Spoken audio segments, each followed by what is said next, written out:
Каквото става в момента е, има чипмънк, котето му го носи, Чоки, и фактически ги дава на Ори и Ори се тренира да ловува. Котката седи тук и го наблюдава и ако тръгне да го изпуска, тя влиза и го хваща наново и му го пуска пак. И така двамата си играят, но по-скоро Чоки учи Ори да ловува.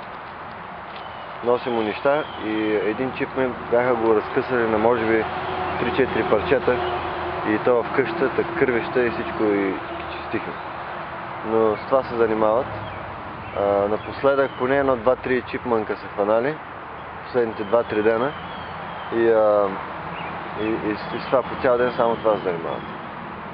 Ловуват. Това е градината. Домати, чушки, всичко има. Сложил съм, само че трябва да обграда, защото те минават тук на транзит и изобщо не се съобразяват с доматите и чушките и какво да е. Ей сега Чоки се хваща, защото ще да го изпусне и сега ще го изкара.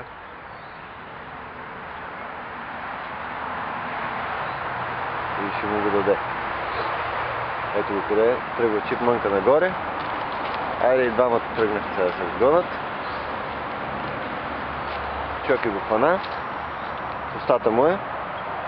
И сега си го оставя тук и почва пак да си играе с него.